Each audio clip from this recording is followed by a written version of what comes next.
No, we haven't got none. Good crowd as well, by the looks of it. Yeah.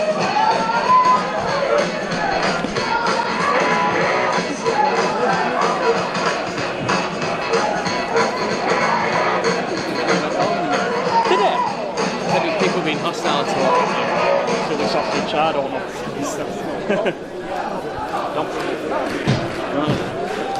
Welcome to Ewan Fields for one of the biggest games in Hyde FC's history. We're here, Luke, with Luke Edwards. Hello, sir. How's it going? Hello, Ian. How are you? I'm nervous. I'm always nervous, but there you go. Right, we might as well go through the Hyde lineups. First of all, in goals, we've got David Carnell, an ever-present this season. Josh Brazell at right back, Adam Griffin at the left, Andy Pearson and Luca Haven in the middle. Dave Birch at captain, he's in the middle alongside Chris Worsley. And David Poole, he's out on the right. Rhys Gray, he's going to be in the hole. Danny Broadbent and Scott Spencer, 30 goals to his name so far this season. They'll be up front. Hyde kick-off, and we're away already with David Poole running down the left flank. And Luke, what do you reckon to the chances today for Hyde to go up? Hyde have got a win. Well, basically, Hyde have got a better Guiseley score, haven't they? Yeah, they've got a win, but you've also got to hope for a result, and the Guiseley Bishop Stortford game as well. So I'm confident Hyde will do the job today. Boston have got nothing to play for, so that can be a dangerous thing, but I think with us needing to win, it'll help us. And what about Bishop Stortford? What do you think their chances are against Guiseley? I mean, we beat them 5-0 the other week. We did. I mean, if they play like they did at our place, they had a couple of useful players, but they didn't really threaten. So it depends how if they fancy that, really. Well, yeah, exactly. Let's hope they do. But we should go through the Boston team while we're here as well. Paul Bastock, he's at nearly 40, and he's 40 next month. He's in goals from. He's played over 650 games. Connor Marshall, he's at right back. Gareth Jellyman, he's the captain. He's on the left. In centre half, you've got Lee Canterville and Nathan Stansfield. While in the middle, you've got Ben Milnes, you've got Ian Ross and Josh Burge. Up front, you've got three-headed attack, playing 4-3-3 today, so it should lead to a good game. Here's Scott Spencer on the right, it's just cleared away. Up front for Boston, we've got three men, Spencer Weird-Daly, Matt Newsham and Callum Smith. He's probably going to be operating on the left, we think. And it's been a pretty positive start really for Hyde at the minute. Josh Brazell there on the right taking a throw in. Scott Spencer rolls his man there, plays into the middle. Bastock takes out. It stands. David Poole, goal, 1-0, 2 minutes. Fantastic start, Luke Edwards. Just the start that we needed. It was a mistake by the experienced Bastock there. An uncharacteristic mistake by him, but David Poole, he was in there in the right minute, in the right place at the right time to stroke it in. And just the start we need. It was a perfect start, Luke, that's the thing. And Bastock, well, you can only presume that it's because it's early doors and it has been a little bit drizzly this morning. Is that going to affect his gloves, do you reckon? Well, it's no excuse for a goalkeeper of his experience, is it really? He's about 55 now, isn't he? So that's a bit mean. It's 40 next month, I've already said that. But the thing is, keepers do make mistakes, and you just, well, a bit unlucky really for Boston, but there you go. But it's at the end of the day, it's a settler for us, that's it. Well, it settled me all right. And we've got the ball out of play now. And David Carnell, he's been fantastic this season. He's really sort of, he's progressed the game, I'd say, wouldn't you, Luke? Yeah, well, 20 clean sheets, but I know you eulogise the way he's doing now, playing it out from the back here. You don't like it when keepers just boot it forward, do you? Well, it don't make any sense. If you're going to move it forward, you just, well, more than likely you're going to lose possession, aren't you? Your men are facing the wrong way, their men are facing the right way, and they're going to get it back. So, but the thing is, Hyde doing fantastic this season, top of the league, and Spencer that taps it out of play. Hyde top of the league. What's been so different, Hyde, this season from last season? Well as a good football, there's a togetherness in the squad. They all seem to be mates. They all want to play together, but they play the right way. I mean, a lot of teams in this league just too fit up to a big target man. We've got defenders who can deal with that, but then we can hurt them going forward. Well, we've got Broadbent. I mean, he can be used as a target man, though, can't he? He can, but you need to mix it up. I mean, the way game at Altrincham, you were there. Another mistake from Bastock there. You were there yourself. He had an outstanding game. He ran the Altrincham defence ragged. So if you want to play a bit more direct, he's perfect for that. But he's good on the floor as well, powerful running. I mean, the only criticism having me is he don't get enough goals and maybe needs to look up a bit more. And he was just found himself offside there. Yeah, perfect start for Hyde. And Boston, well, they're on the beach already, aren't they? Hopefully, yeah. Now, if you were a Boston player, where would you go on your holidays, Luke? Skegness. Absolutely correct answer. I'm glad you tuned in today. I really am. So anyway, in the middle now with Boston. First little bit of possession they've had really, and blown up already. I'm not sure what that was for. But it's back with David Carnell, and free kick to Boston for some reason. I'm guessing it was actually Ian sent off Gary Lowe at Matlock, so there is a bit of history between these two. So. Oh really? Yeah. Go on. Tell us the story, Luke. He was just telling the ref what he thought of his performance, but to be honest, because Matlock's such a small ground, you could hear what Gary was saying, but he didn't really swear, but the ref had enough of him just chuntering away, I think. Well, he does chunter. I mean, you can see Gary now from the other side of the pitch. He's not sat in his box all season, and he's not in it now. He's just stood on the touchline doing his thing. Anyway, in the middle now we're dispossessed. David Poole's got the ball back for the Tigers, plays out wide to Adam Griffin, charging down the left flank as he's done so often this season, looking in the middle, plays a lovely ball through to Broadbent. Can't quite turn to get a shot away, but he plays it back to Griffin, who brings it inside. Be looking for somebody. Oh no, he takes it on himself and back to Birch. Josh Brazell's running up the right, but no, he turns back. Does a long-winded one too, I suppose, with Adam Griffin, who has to be said, Luke. He's been one of the top players of the season, hasn't he? He has. I mean, he's coming with the right attitude as well. He's come down from Stockport County. He hasn't sulked. He hasn't moaned. I mean, I think he came here just trying to get fit and maybe getting to move back to the league, but he's obviously enjoyed it quite a lot, and he's been one of certainly the standout players of this season. Really impressed with his attitude. Andy Pearson, I'm getting my Adams and my Andys mixed up. He's been one of them players this season. He can play kind of anywhere, can't he?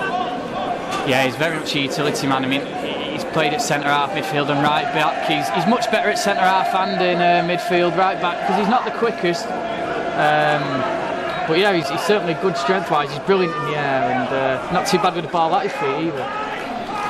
Boston on the ball at the minute with Ben Milnes, takes it from out wide on the right, but well claimed there by David Carnell. He's probably going to roll it out. Well, no, he doesn't. But he was thinking about it at least, and that's the main thing, Luke. Oh, he does throw it out in the end. He's here with David Poole on the right side, miscontrols it, slaps off his chest and goes out for a throw-in. Connor Marshall takes that from Boston, plays it inside to Ben Milnes. He's looking half decent, actually, Mr. Milnes there. He's only small, but he's going to put himself about a bit. What do you reckon, Luke? Well, I've just been writing my notes down, so I've not really been watching. But he has been lively. He's been buzzing about, waspish as he like to describe him.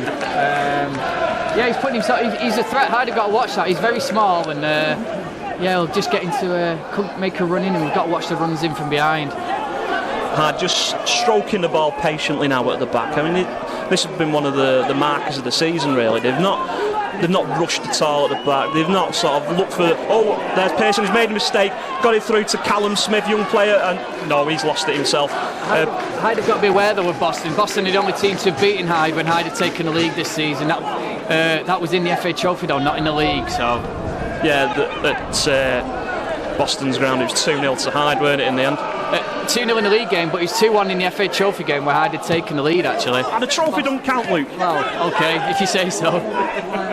Here's the Tigers, really nice little triangles there between the Hyde players. Here's Scott Spencer now out on the left wing. He's turned his marker inside out. He's going to shoot. Oh, just wide. Good effort from Spencer. Maybe could have laid it in the middle, but worth a shot. Yeah, definitely opened. I mean, he looked to lay it off at first, but then it opened up for him. So the crowd urged him to shoot. He did. Now Scott Spencer, he's one of these players who people haven't really been mentioning for Player of the Year, have they? Even though he's banged in 30 goals. What's going on there? It's I mean, the criticism of him maybe is his all-round game's not the best, but he certainly knows where the net is. I mean, it speaks for itself. 28 goals this year. 30 he's got in the league, yeah. One more, which fingers crossed he'll get today. He'll equal Gareth Seddon's record in the league. But the thing is, Scott's done it from 30 starts. Gareth did it in 40 league starts. So he's already passed into legend, surely. It is Hyde again, just playing it really neatly out of defence rather than hoofing it. And there's a hoof. But that sums the season up, doesn't it? Just trying to play your way out of defence rather than giving it a good all well. I mean, people have been quite panicky about it really this season, but it's not really. I think you can count on one hand how many times it's cost us goals this year. Maybe on just one hand, literally one hand, probably. I can't remember many times we've given away a goal from us. Well, doing that in the around our own area. Well, that's the thing, you can quantify it, can't you? You can count how many times it's been done. Whereas a welly upfield, you can't really say, oh, it's led to this many goals precisely, can you? But the chances are it does lead to more. We could be, yeah, I mean, but we could be vulnerable now that we've just scored, Ian. Behave yourself. I'm not going through this. If you want to know about what he's on about, you just get a programme from a few games ago. We'll be here until the end of the 90 minutes and extra time, and if it was a cup game, the end of penalties and everything like that, and a replay. And Boston on the attack now. So Milnes again plays into the middle. Luca Haven clears it there a little bit desperately, but he got it away in the end. Milnes again really does seem to be a danger man. Everything dangerous is going through him for Boston anyway. And here's Poole coming inside, which is nice to see. He does kind of float about, doesn't he? He switches wings from time to time. He's not the quickest, but he's got very good feet. I mean, I like him. I think he's unfortunate not to have played more games really, but there you go. He's not. Again, he's another one. He's not coming. He's not moaned. He's just got his head down, taking his chance when he has come in. Well, he's been an impact player though. He's come off the bench. I think he's only had 3 or 4 starts. Reece Gray there on the ball on the left flank, twisting and turning with Lee Cannaville, very experienced. Co-player manager Spencer shoots just over the bar. Again, worth a goal. The goal just opened up for him there, didn't it? Yeah, I think he'll be disappointed with that one though. He's quite a harsh critic of himself, Scott, but I think he'll expect to at least make the goalkeeper work on that one. Well, Lee Cannaville, he's an interesting character, isn't he? He's the co-player manager at Boston. You don't get a co-player manager too often, I suppose. No, and apparently this week they're not renewing his contract. Jason Lee's going to be in sole charge for next season for Boston, so one of Cannaville's last games for the club. Is he going to stay on as a player, or? I'm not too sure. I get the impression he's not. It's Spencer. He's just been skinned there by Spencer. It's Spencer again, well away from the defence, and Milnes plays it out. And it's here with Callum Smith. He's looking lively when he's on the ball. Not had it too often, but he's looking like he can do a little bit of damage at least. He is very small for footballer as well, isn't he? Well, he is a winger. He is, but no. But again, he's floating inside, and Milnes is making a run again. As I said, it's something Hyde have got to watch really. Somebody coming from deep and making sure he doesn't get in the box and getting on the end of it. Or if they do run, somebody goes with him. And this is the first corner of the game, corner for Boston as it happens. Going to be taken by Ian Ross out there on the far side. Centre half, as you'd expect, they're coming up for the corner. A few people dangling around the edge of the box. See what's going to happen. Hyde, fortunately, in fact, I'm not even going to say it, Luke, just in case. But there's plenty of people lurking there. There's Nathan Stansfield, the big blondie there, number 6. Running into the middle now. Carnell comes for it, claims. Great catch. He's done all season a lot of the time. That's what he's been very good at. Well, he has. He's very impressed. Every time he's come for the ball, he's more or less got it. And here's another impressive player from this season, Reece Gray. Reece Gray, yeah, on loan from Rochdale. And Stainfield there plays it back to Bastock, who knocks it upfield. And it's going back to Pearson. He's going to roll it straight back to David Carnell. He'll probably play out to Brizell, which he does. And the move starts again.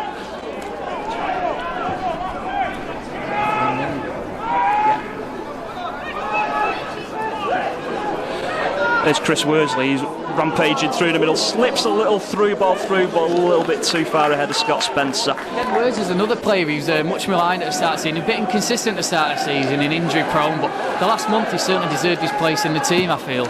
Yeah, he's come on leaps and bounds really. And at the start of the season people were going, I don't know about him, was a step up a little bit too much, but definitely, I mean, especially when you see somebody like Dave Birchin, is Reece Gray, 25 yards out, shoots just wide the Bastock's right hand post.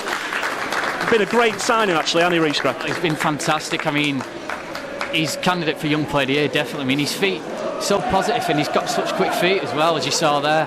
Someone who's only there on loan as well, like his own channel. It's not bad going, is it? No, he's. I mean, I've seen a few loan players. I've seen Rob Hulls play here on loan. I've said he's probably the next best player behind Rob Hulls to wore Hyde shirt in a loan spell. Really, what made Rob Hulls so special? Well, because Rob Hulls was only here about 6 games and he scored about 8 goals. And but again, he was another one. I liked his attitude. He came from Crewe, and you see how he's gone on and made it. Well, maybe not at Premiership level yet, but certainly he's just done very well. You could tell he had that touch of class about him. He was a very good player as well. He was head and shoulders above the team he was in at the time. So that's no disrespect to any of the other players who were in that side at the time, but you could tell he had that sort of League One Championship quality about him. Could Andy McAnulty make his way to the Media Nerve Centre, please? Andy McAnulty to the Media Nerve Centre. And we're still quite close to that Media Nerve Centre, actually, aren't we? Yeah, we are. It's ticking away at the minute. We're very near the brain of it, I suppose, yeah. Not much brain. Not much brains here, though, is there? No, that's true. Free kick here now to Boston. A little tap on Callum Smith's ankles there, and yeah, to be fair, it was deserved. Reece Gray going back to him now. It's his. Very fussy, actually, this referee, isn't it? Anyway. Well, I did warn you about. I did say what he was like before. So. Well, that's the second time already. How long are we into the game now? 11 minutes, 12 minutes. So that's the second time he's already pulled a quick free kick back. And what's wrong with letting a free kick go? A quick free kick go. I don't know. I think he thinks it was an unfair advantage or a rolling ball, possibly. Well, he's a Mr. Fusspot, if you ask me, Luke. But there you go.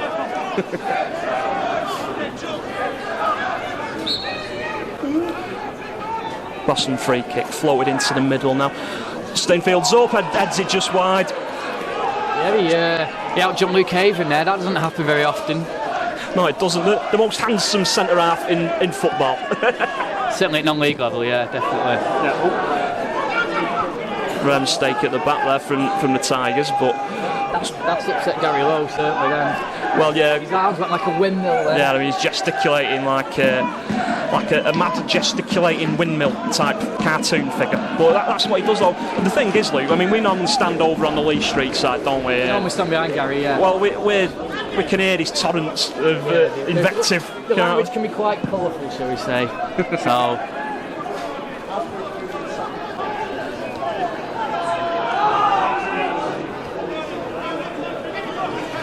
There's Pearson now starting off another attack for the Tigers. Poole holding off his mark and then going straight back to Pearson, steps inside, plays it back to Carnell. He turns round, knocks it out to Gianluca Haven. Been a really good player actually since he's come in from Ashton United at the start of the season. So you weren't sold on him at the start, were you, Ian?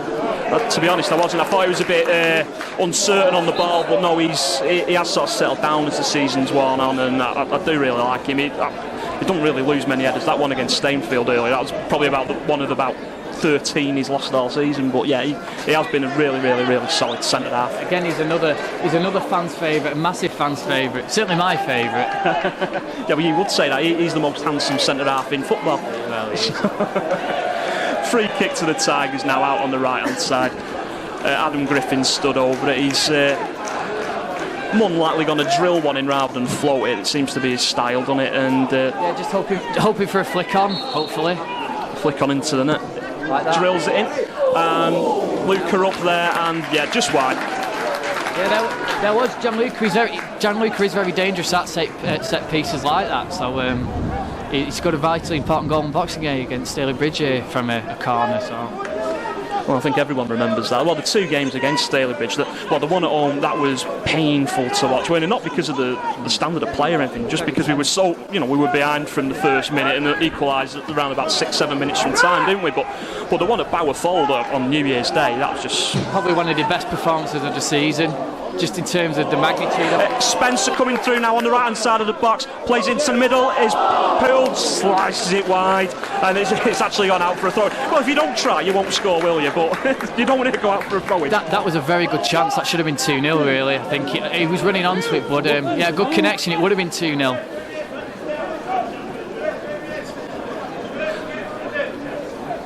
Connor Marshall with a throw in there, and Chris Worsley gives Stainfield a bit of a shove, knocks it out for another throw-in. Boston looking for the flick, goes to Reece Gray. Really good control, turns, swivels, flicks one over, just goes off the head there to Connor Marshall, out for a Tigers throw-in this time. It's a much nicer day than it was before when I got here. It was steady drizzle, now it's just a bit of cloud. Yeah, I thought it was a very bad hailstorm. I thought the world was going to end. I thought we had to get the game on. Well, that's it. I was coming up and we're on the floor. It was covered in mist and mither, and it looked all horrible. And at least we can see the town hall now, can't we? It's cleared up quite a bit. Here's captain Dave Birch. Hyde have had all the possession as well so far. I think Dave Birch is doing what he's good at, just playing it simple. Griffin plays the ball into the middle. Here's Reece Gray. Tackled. Did he win the ball? Well, the referee's given a corner. It'd be nice if we had an action replay, wouldn't it? But yeah, 50-50. I can't tell from here. What do you think, Luke? My initial reaction was to think it was a penalty, but the way the ball deviated off, maybe he could just say he did enough. But obviously we can't tell from here.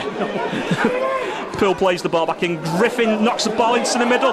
Bastock, he's got it! He's got it! I think that was a Bastock. Was that Bastock on goal or was it Broadbent? Broadbent's claiming it. Well, he can have it then. That's 2-0 to the Tigers with 25 minutes on the clock. 25 minutes on. Cheers, Luke. Have it the other way around. That's 2-0 to Hyde. Boston they're not showing up at all, have they?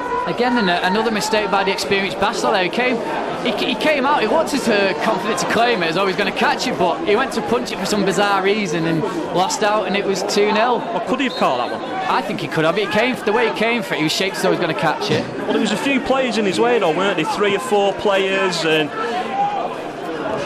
you know, he's 39, coming up to 40. He's played, getting on for 700 games, and oh dearie me, I don't want to say he's fit for the knackers yard, that'd be a bit mean, but he's that's 3 errors he's made now this game, and very obvious ones. He looked his age on that one, coming out for it.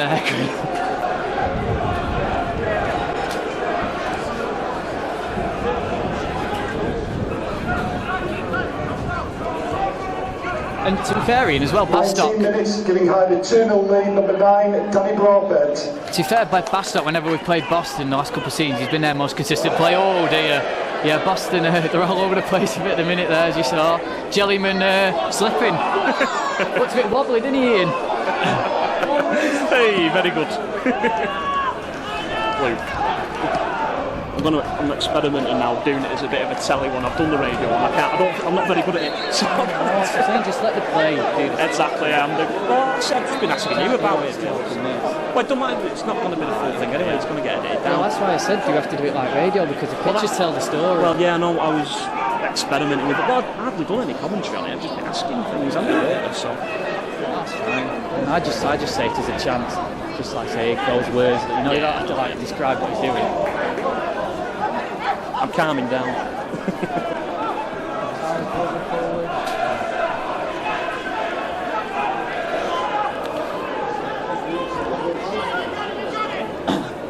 But just going back to that, Ian, I mean, obviously, I was just thinking Hyde maybe need a second goal. They can certainly not relax now, but it's make the game certainly make the game theirs, especially with the way Boston have come out, really, with the attitude they've come out with.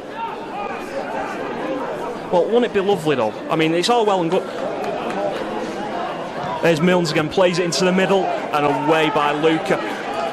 The thing is, Luke, it's all well and good Hyde winning this game. I mean, 3 points is 3 points, it's lovely, but if Bishops don't help us out... Well, the big thing is you only need a point at Histon then.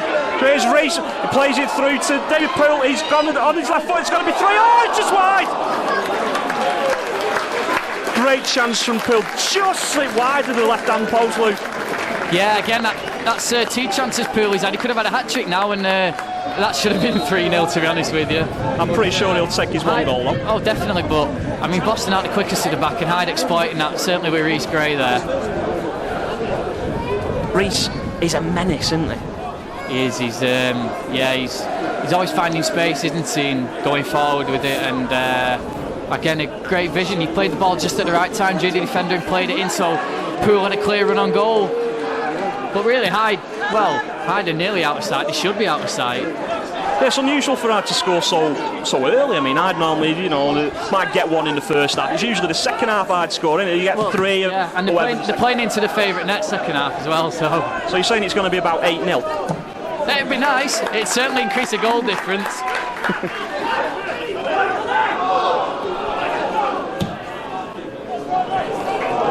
Fantastic crossfield ball there from Milnes. He looks a really, really good player. And it's now with Wade Daly. Has a bit of a pop shot and, well, dribbles wide. No danger at all for Carnell. He sees it out. Yeah, I mean, Wade Daly scored the first goal here last season for Boston. He's a very good player. Ex-Nottingham Forest, Notts County Mac. Maybe could be playing at a high level again. It may be down to attitude, but I've always liked him. But he's strolling about a bit today. It's the first thing he's really done. So yeah, sure enough. It was 3-0 here as well last season, wasn't it, Luke? I weren't here for that game. What happened? Well, Boston were just in control for the main. I mean, their keeper played very well. It wasn't Basta catcher on the day, it was somebody else. But their keeper, the things he did well, but they looked head and shoulders above. But that was before Jason Lee took over. It's the current management duo Grimsby Town were in charge last season. They looked a very good outfit, and they just seem to have dropped a bit since. Do you think Boston would be disappointed with this season? Were they aiming for the playoffs? It has been a really strong conference north this season. Oh, here's Poole again on the left. Runs into the box. He's got to slip one in now, and it's not behind. Oh, not quite. Bastock taps it. No, it's gone for the corner. Bastock looks like Carrie Hill. He's playing like Carrie Hill. Luke Edwards. You bad man. Here's Poole anyway. He's going to be taking the corner. Right-footed. The big men are coming up. Here's Luca going into the middle. Andy Pearson prowling. He's got 6 goals this season, all of them from set pieces. Ball delivered into the middle. Glanced wide there by Pearson. Lands back at Reese's feet, and it's cleared again. But again, Bastock came and didn't claim it, did he? Kiss came and flat at that one. It's like he's got. It's like his feet are in glue, Ian. I was thinking more his hands have been slathered in baby oil or something like that. Well, you wouldn't be able to grip it with baby oil, would you, Luke?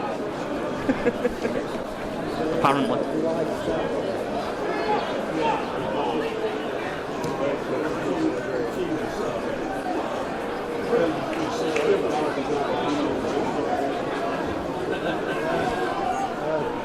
Josh Brazil takes strong, whips the corner in a little bit too deep. No one's going to get on the end of that, and it's gone out safely for a throw into Boston.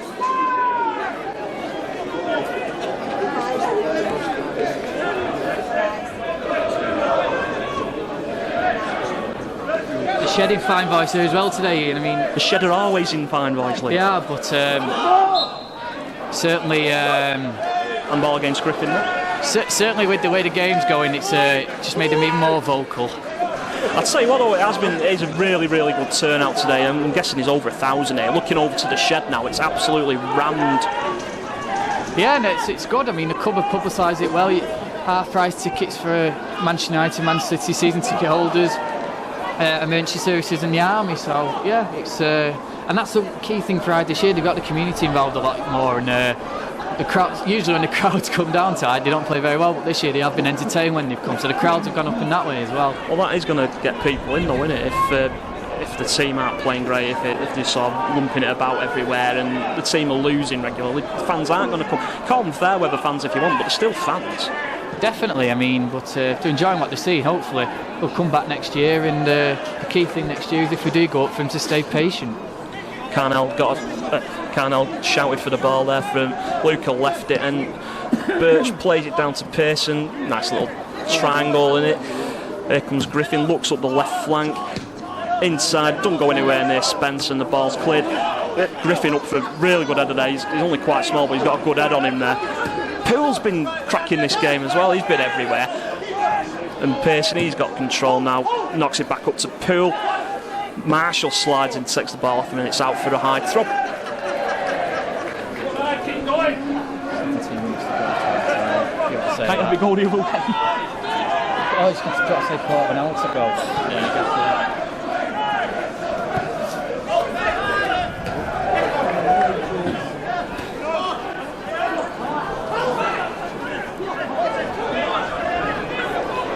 Birch with time in the middle, knocks it back to Reece Gray, steps on the ball, spins round, creates even more space for himself. Luca plays it out to Josh Brazil on the right hand side, runs into a little bit of traffic, and it's out for a throw in which he'll take. the referee making Josh go back 3 yards there, because that was terribly criminal of him. Deary me.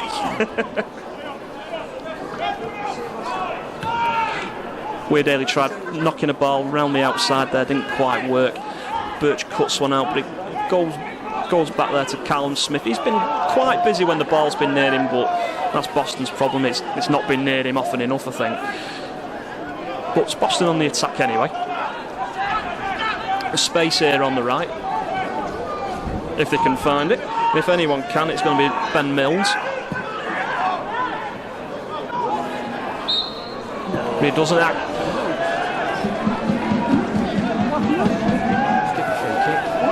Oh dear me. I thought that was a free kick actually. It was a silly free kick to give away.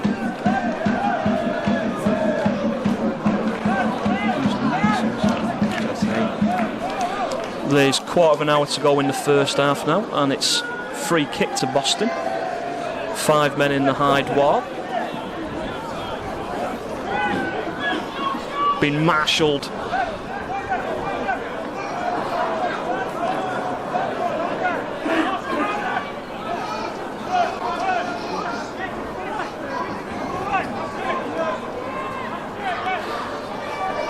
Quarter of an hour ago, free kick now to Boston's, 2 men over it. Oh, it's in off the post, and the 5-man wall for Hyde didn't do its job properly there, and Ian Ross scores. He pulls one back for Boston, 2-1. Yeah, it was a good free kick. As I said, it was a silly free kick to give away in a position. It was just at the right spot to do that, really. And Ross did it very well. He put it around the wall. He put it around the wall very well and gave Carnell no chance. Not threatened at all game, and it just goes to show, doesn't it? You've never won until you've won, really, Luke. I mean, I could do with, well, they won another 2-goal cushion, little bit of a dodgy first touch there from Carnell, gets the ball away. It's now with Scott Spencer, strokes it out to his left hand. Adam Griffin's got the ball. His Poole looking dangerous again. He cuts inside, plays it back to Chris Worsley, who gets it back to Griffin on the left hand side, knocks into the middle, back to Poole. And here's Worsley again, nice little interplay between the three of them. Captain Dave Birch there plays it out to the right hand side for Josh Brazell. He looked to start a run going, but he didn't pass the ball on quick enough in the first place, so it's back to him on the right wing. And Spencer, he's sort of hustled and harried out of it, and Boston have the ball back now. It's played up towards Wade Daly, and a massive tackle there from Luca. Goes the wrong way, unfortunately, for the Tigers, but Worsley gets it back, and now with Pearson, who pops it to, well, he was open for safety, but anyway, it's got back to Hyde in a roundabout kind of way, Luke. And what do Hyde need to do now, Luke? Just maybe see it out till half time. If they can get a third, great, but just don't panic. They've looked a bit raggedy the last minute and a half, so I know Gary Lowe won't be happy with the goal we've conceded, so yeah, let's try and see if we can get through to half time. Like I say, if we can extend the league, great, but there's plenty of time to go, isn't there? So well, yeah, but Boston have been no threat whatsoever, and that was it. The free kick, that was the first shot on target. They did have one from Wade Daly which trickled round the side of David Carnell's post earlier on, but well, that's it. They are coming back into the game, like I said, last 5 minutes. Keeper's ball, he shouts for just about, gets in, takes it off the head of Wade Daly, who was looking to pounce, throws it a little bit too quickly, and here's Ross again. He threads it through it. There's Newsham offside, and he's not offside, and save made by Carnell.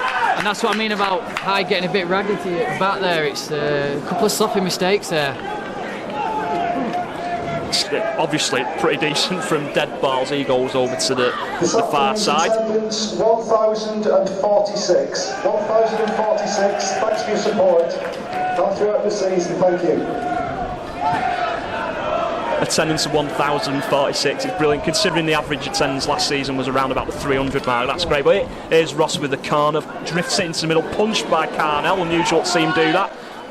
Here's Smith lurking in the centre of the field.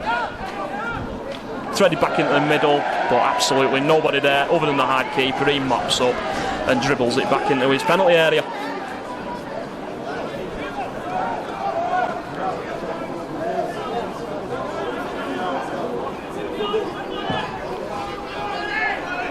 Josh Brazell uncharacteristically thumps the ball forward there towards Broadbent. Maybe a bit of a change. Oh, another mistake from Bastock. He might have well got away with it, but here's Griffin. He tries floating it into the middle, but it comes off Smith out for a Tigers throw-in.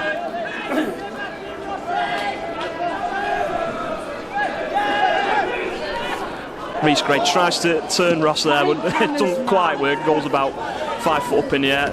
No one's gone up. Oh, Pearson's taken one in the face there from Wade Daly, right in the mush there. Brazil. I think it was accidental. Oh yeah, absolutely, it was accidental, Luke. But he's down in a heap.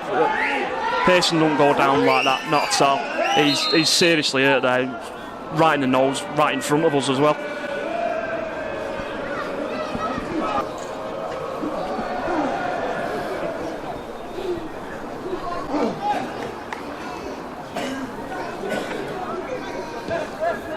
Pearson back on his feet now after a bang in the chops there. And well, he's a big hard lad, and he's been captain of the youth team at Wigan and Bolton before coming to Hyde. Actually spent a year and a half in Wales, didn't he? He was at Real, yeah, Altrincham for a short time. Apparently he wasn't that successful there, but they played him at fullback most of the time, which was his weakest position. So, but yeah, he's played nearly every game this year. Well, that's the thing with Pearson, when he has played at full-back though for us, he's looked decent. I mean, he's a proper utility player. He's played in midfield. I think he even was out on the right flank for 10 minutes in one game. In fact, didn't he play in nets in the Cheshire Senior Cup game? He did for about 10 minutes, yeah. Well, he's versatile. He's as versatile as an egg. Ray Wilkins would be proud of me.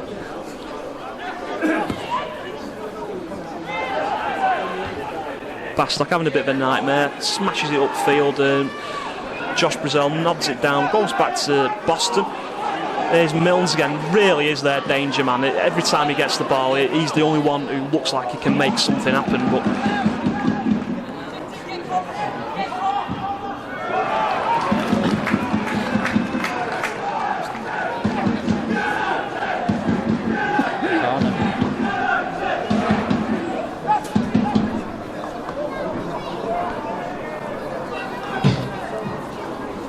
how long to go, Luke? I'll tell you what, it might be best keeping it there, so I can turn around. Third corner of the game for Boston, 7 minutes to go. Drifted in the middle by Ian Ross. A karate kick, like something like a karate kid there.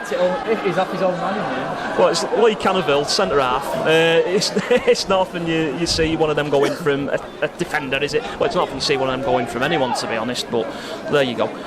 Ball's back with Dave Carnell. Assesses the situation, looks upfield. Probably going to be aiming for Brady up front. In fact, it goes to Reece Gray, doesn't quite get it. And it's a free kick to Boston, inexplicably. But there you go. Wow, how biased am I? This is ridiculous. It was an odd one. Seems you can climb over it.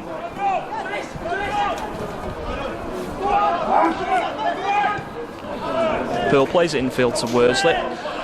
And Griffin will look to get an attack going here, plays it upfield, going towards Bastock. I mean, Broadbent's chasing him out as well, but it's going out and safely in the hands for a change of the Boston goalkeeper.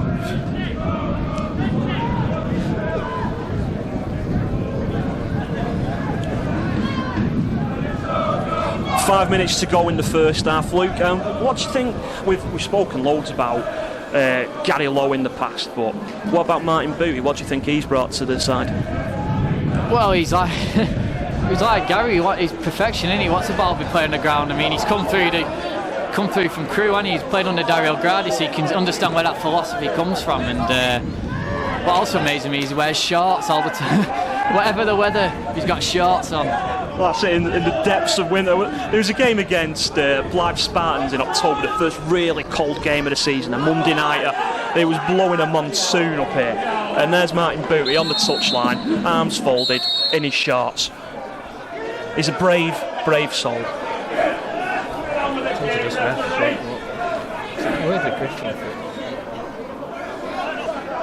Referee having a word with Adam Griffin there. Ball's gone out for a throw-in. Not sure what he's talking to him about, but we've already said he's a bit fussy. Marshall with a throw, plays into Wade Daly. Twists and turns and only goes back the way he was facing, but you're taught to do that when you're a kid anyway, so... Luca with the header away there. Smith shoots, save from Carnell. Was it going in? Don't know, we can't really tell from this angle, but... The thing is, Carnell couldn't be short. He made a really good flying save to stop that one. And it's the fourth corner of the game now for Boston. Ian Ross is trotting over there to take it again. all his corners have gone pretty deep so far, haven't they, Luke? I mean, you see it on Match of the Day all the time where Hansen and Cody, they lambast the players not beating the first man, but... This might go near post, this one. Mystic Luke. You were wrong. It just floats over completely.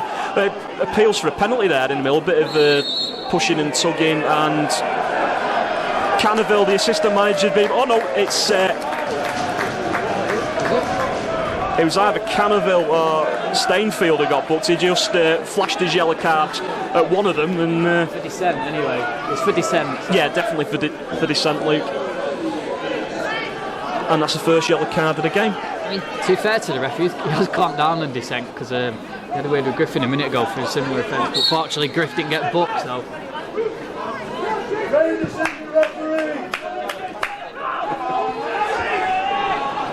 Hyde are getting a bit, they've got a bit sloppy this last 10 minutes, so they need half time now, I think.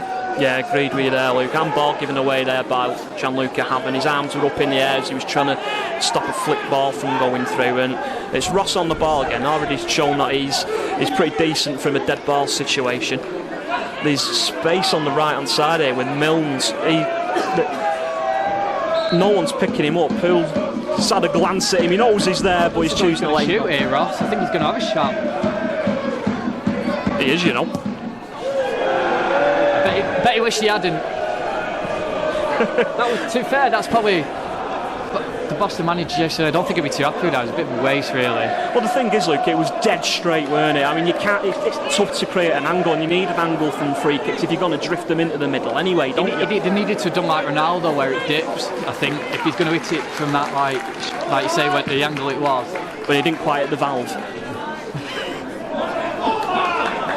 There's Poole gallivanting after the ball, and he almost wins the throwing out of it. Newsham plays it back to Milnes, and it's in the middle again with Ross, who sprays it out to the left hand side for Gareth Chelliman, who slips up and knocks it. Well, he doesn't get to it. Possession back to Hyde and Josh Brazell. Chucks it back to Luca Haven, who turns round, assesses his options, plays it to Birch, who flicks out to Brazell again, who dinks one over the top to Scott Spencer. He's not really been in the game at all, has he? No, he's had a couple of shots, hasn't he, that just went wide early on, but since like Boston has scored, he's not had much. But he's not had much to feed off, has he, really? Like I say, it's Boston come into it since the goal. It can be a bit like Jimmy Greaves, though, can't he? You know, he'll be there for 89 minutes, you won't notice him, and then all of a sudden he's scored an hat-trick. Well, exactly. I mean, against Workington, we're all saying he's not done much, and then bang, he had a mad spell for about 10 minutes, like I say, where he got 3. Helps when Griffin puts the ball on a plate for you. That pass was absolutely ridiculous. You described it in your programme notes, haven't you, as pass of the season? Pass of the decade, Luke, dearie me. Oh, and Reece passes us the ball. Oh, nearly, no. Ball's on the near side now with Connor Marshall. He's looked alright going forward, actually, and it's just he's not had it too often. Played back to Carnell by Ross.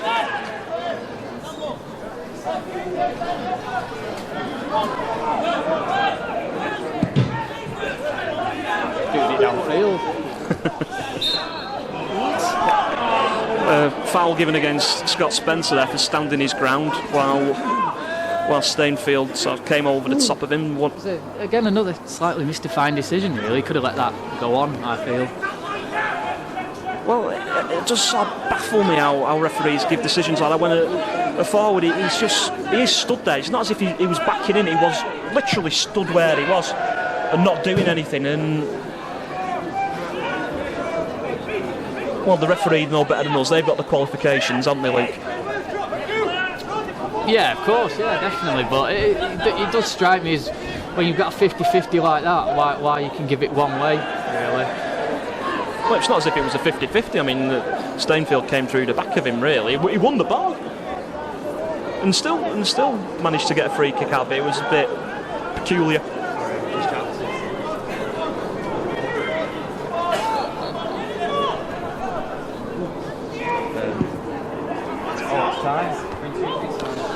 And just about into injury time now. Hyde in possession. knocked out by Birch. Had a really steady game actually. Out to Griffin on the left side. Plays it inside to Rhys Gray. Twists and turns as he always does. And it is Birch, not scored a goal all season. Plays it out beautifully to Josh Brazell. And Scott Spencer, he dallies and he gets tackled. He's worked back. Yeah. Tries getting it back off Wade Daly, but doesn't quite come up. I've not seen the board come up actually. How many minutes are going to be added on? Usually comes up, doesn't it? I don't understand then why the ref didn't speak to the player who just brought Rhys Gray down after the ball had gone. Then again, another quite strange decision. To be fair, he's done it for both sides. It's not just Hyde. He's given. He's saying he's a strange man, a strange referee. Sorry, he's going to be suing us.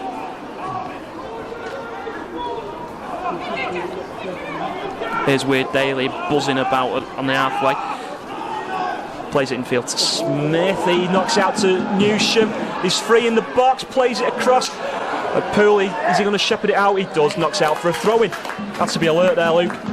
After ball, there was men coming in. Hyde were in trouble then. They seemed to back off a bit and let him go through. Like I say, Hyde just need half time now. And after that start as well, 2 goals to the good. If Hyde were to go in 2-2 now, it'd be panic stations a little bit, wouldn't it? Well, he's given a goal kick there. I didn't think that was a goal kick. That was. That's what I'm talking about with strange decisions for both sides. To be fair, the linesman was right next to that one. He could see where the ball's going. We're slightly obscured by the bank of fans right in front, where the near touchline is in the corner, and really are just banks of fans here today. It's great. It is, yeah. Just going back to what you pointed before. I mean, great first half hour for Hyde, and then Boston scored, and they've probably slightly edged it, and that's half time. Perfect timing, Luke. I don't know how much stoppage time there was, but that's half time.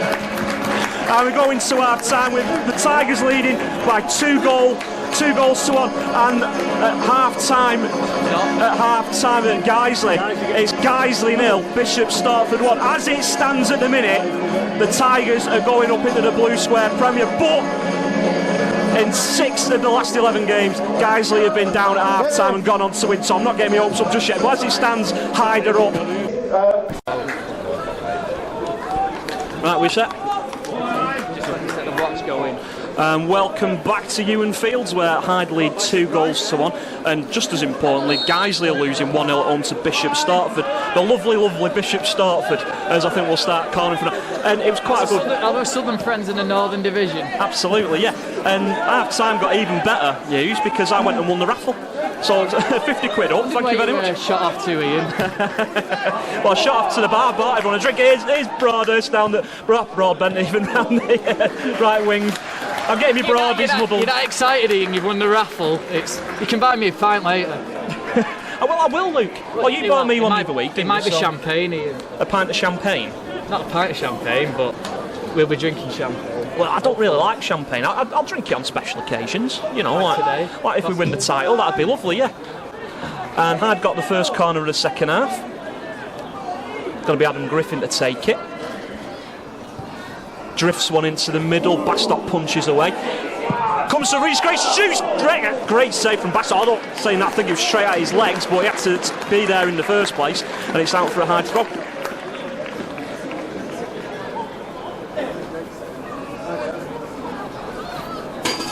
Yeah, really good save. We criticised Bastock in the first half, but like you said, I don't know how much he knew about it, but he was there anyway to get in the way.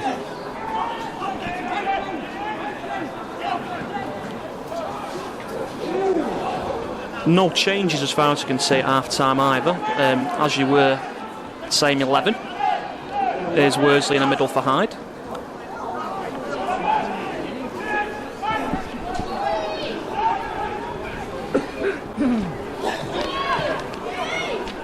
Don't forget your team sheet, won't it? It's Spencer almost through on the middle.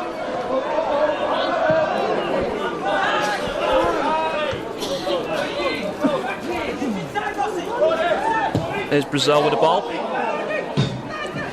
Plays Broadbent through. He slips out wide to Chris Worsley. He drills one into the middle, but it's away there by Lee Canterville. throw into Hyde. I'd really need to keep this up though. I mean, Boston haven't been in the Tigers half yet in the second half. Only 3 minutes into it, mind you, but it's where they need to keep them, isn't it? Definitely.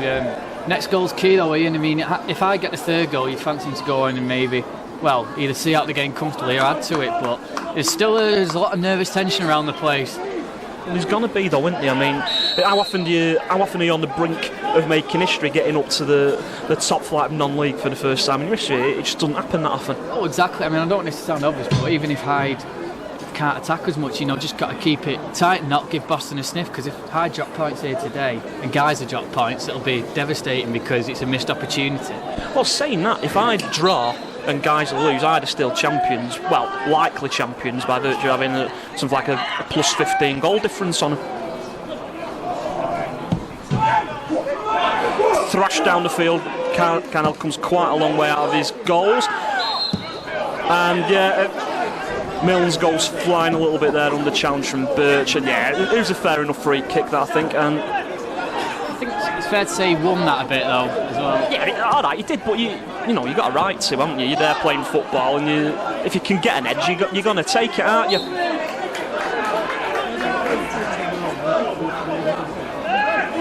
Referee makes sure that the ball's not moving when Brazel takes the free kick there. Back to Gianluca Havant. He plays it square across to Andy Pearson, who comes forward with the ball. Gets flicked by an unknown foot. Couldn't see who it was behind. There's a muddle of bodies in the way, but it's with Poole now. Although it's given away, and Conor Marshall plays it back to Bastock. A bit more sure-footed this time than he was in the first half. It could be that the goal mouth to our left was a little bit slippier than the one down that end of the pitch.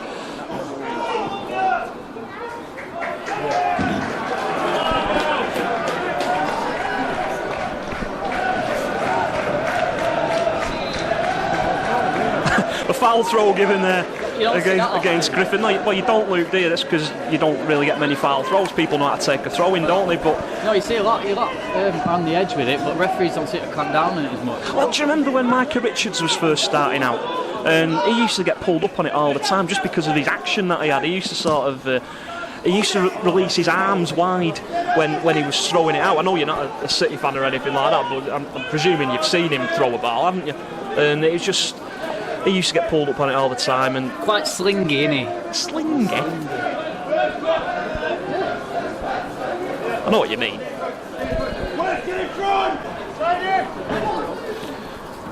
Throw in by Jellyman, just comes back to Hyde and Andy Pearson, who strokes it back to Dave Carnell in the Hyde goal. A familiar pattern, really, this season, that, but it's worked, and well, yeah, Stainfield all over Scott Spencer, had his arms right around him. And shot from Broadbent, leathered one from 25 yards, just sailed past the right hand post of Bastock in the Boston goal, but that was 2 inches away, something like that. It was close anyway. It was very good turn by Broadbent. He got fouled as well, but he kept going, and like I say, just fired wide really. He was unlucky. Well, he's the bull, isn't he? You're not going to be able to bring the ball down. Not by legal means, anyway.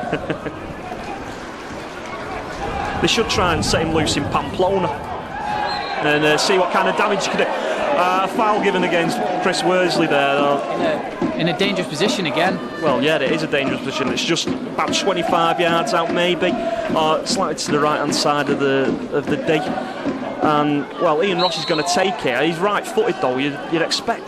You could have a shot here. If this was a Hyde free kick, you'd expect Griffin to be on this and be going for goal, wouldn't you? But it's like, see, whereas he lined up to shoot in the first half, it looks like he's going to maybe cross this, but I'll probably be proved wrong now. Well, as long as he shoots and misses, that's not too bad. But yeah, he has got an eye for goal. We've seen that. He scored one from free kick already. It's the wrong side really for a right-footed free kick taker. It might be right-handed as well, Luke. I don't know, but well, yeah, he's right-footed. We've already established that, but you presume he'd be right-handed. I was right-handed. Well, I am right-handed, and I'm left-footed. So what do you think of that?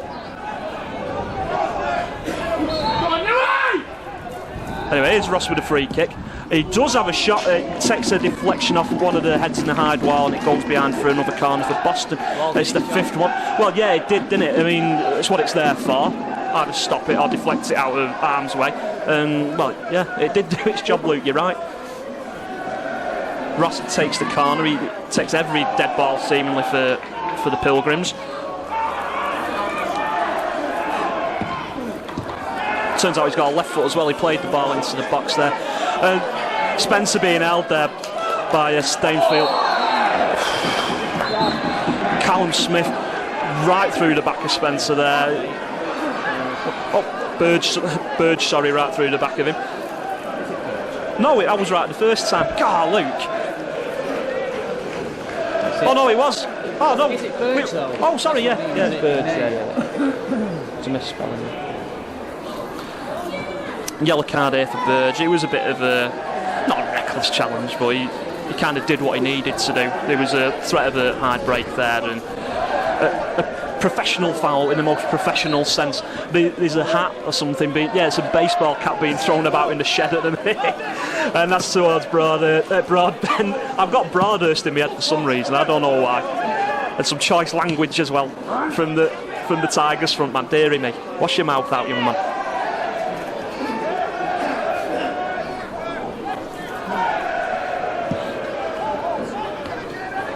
Griffin cuts out Ross's through ball there, and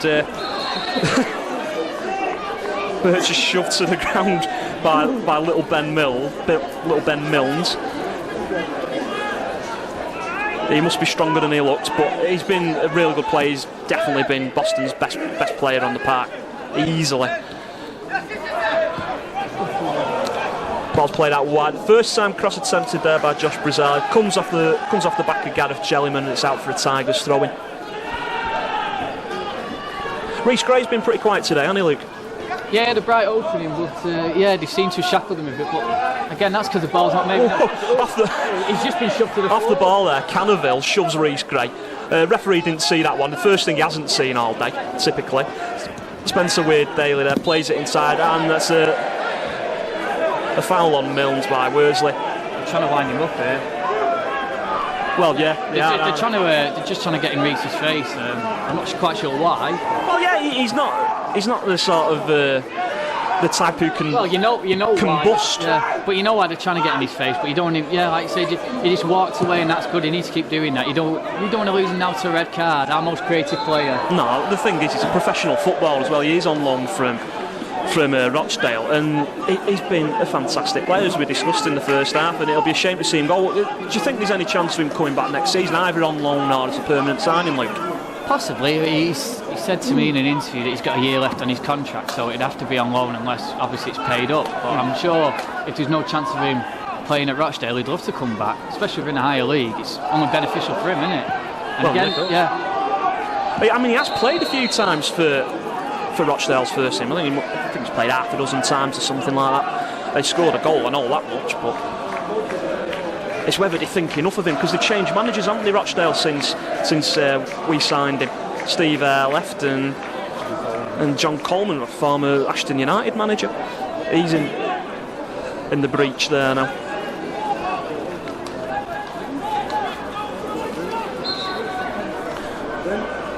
But Gary Lowe's in the hottest hot seat in Tameside at the minute, and flicked on. Well defended. Yeah, Canaville did really well there.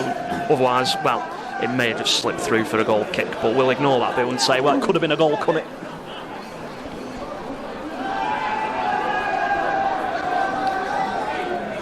Griffin to take the throw in on the far side.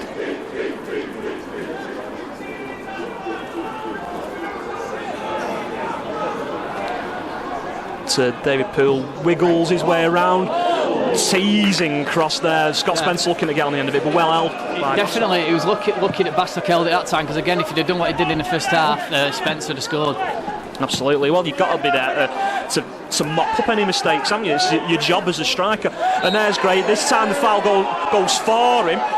Milnes shoves him over. He did a little bit of pushing and shoving before. I'm surprised the ref's not giving him a bit of a word in his ear, because he's anything really. He's been having a little word.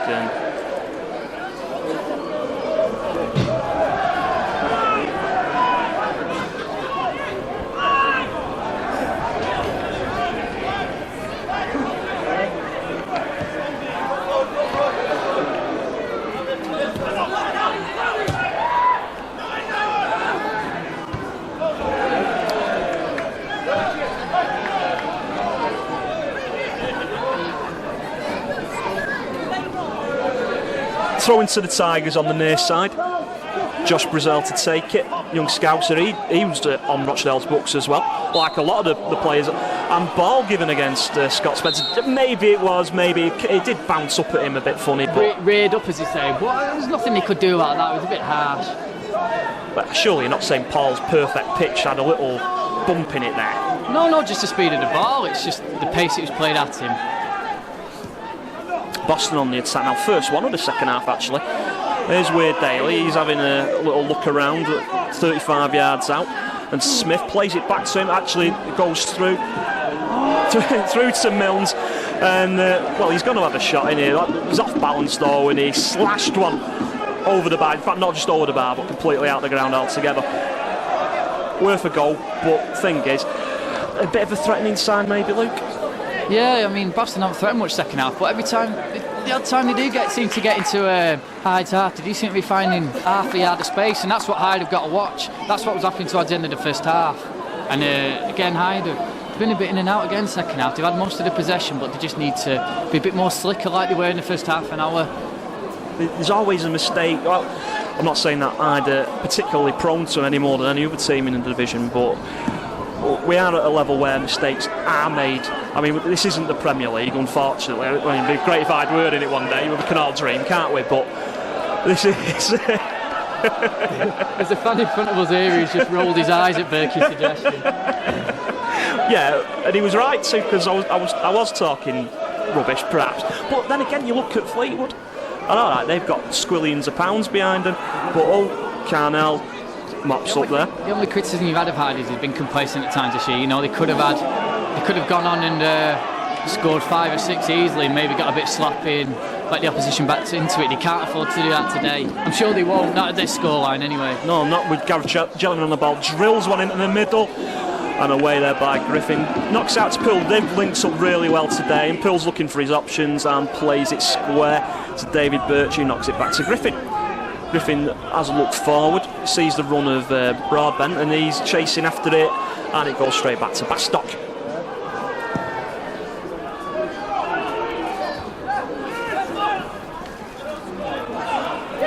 Spencer did pretty well there. I mean, the ball could have jogged away from him, but he managed to glue it to his knee somehow, which is always a useful skill to have, isn't it? And knock it back to Worsley, who's on the ball again now, and it's back to Josh Brazell.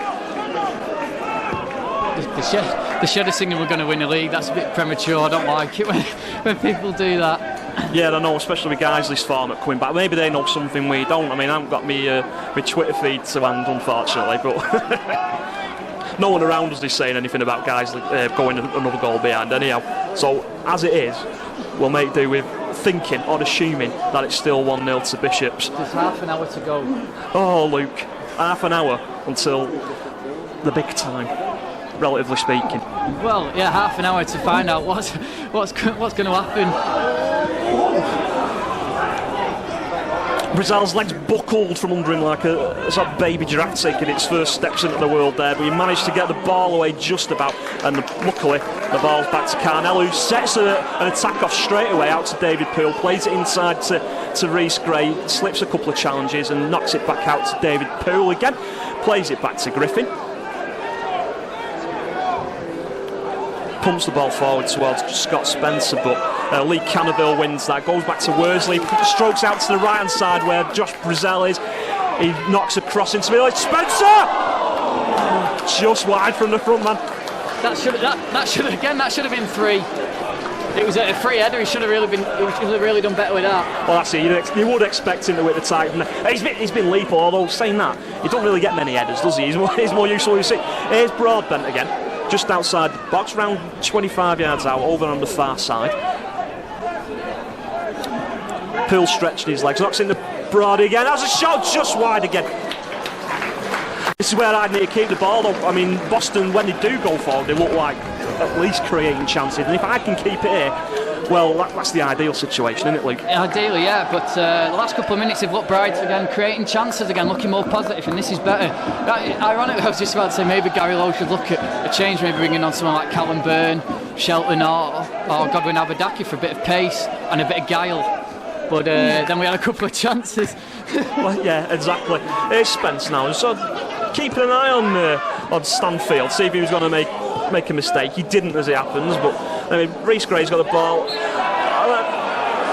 A good dive there. Canaville is canny, shall we say. Yeah, he leapt over the leg of Reece Gray and then gave him a friendly-ish shove on the chest.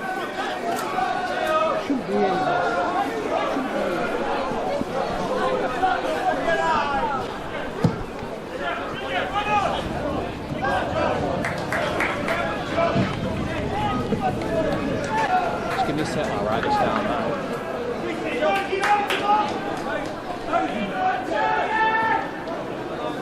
We're done.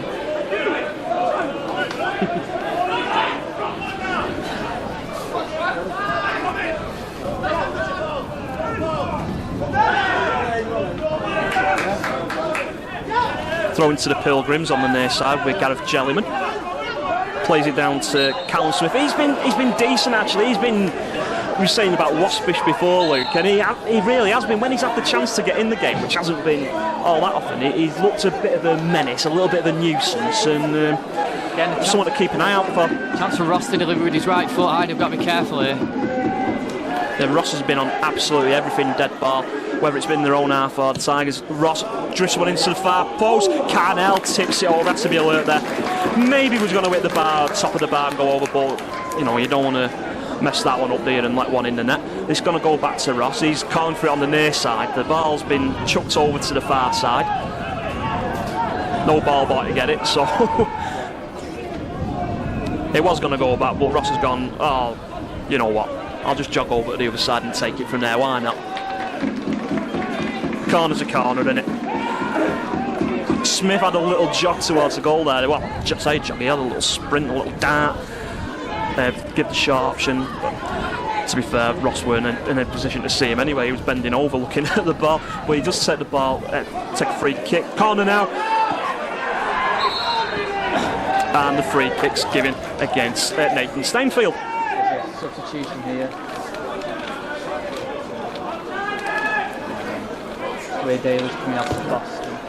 And substitution now for Boston. Wade Daly's going off. Spencer Wade Daly. He's been okay when he's had the chance. And Ryan Semple, he's going to replace him. Well, actually, a double substitution because for Callum Smith. And Semple actually impressed me in the away game there. He gave Adam Griffin quite a hard time, so it'll be interesting to see what he does today. Apparently, from speaking to my colleagues from Boston, he's quite inconsistent, so let's hope he's having a bad day. Well, that'd be the ideal, wouldn't it? From a Tigers point of view, at least. But he's been around a bit, he's played in the Football League before. I think he started off at Peterborough or something like that, if my memory serves me right. 2 substitutions for Bishop Stortford on 65 minutes. Number 14, sorry, Bishop Stortford making... Sorry, Boston United, they might elsewhere. Number 14, Ryan Semple. For number 9, two-footed there from Semple. Number 12, Ben Fairclough. Fairclough, I should say.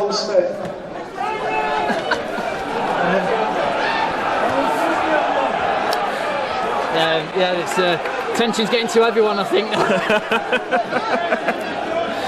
Yeah, Fairclough, he obviously likes a bit of a meaty challenge. He's slotting in up front.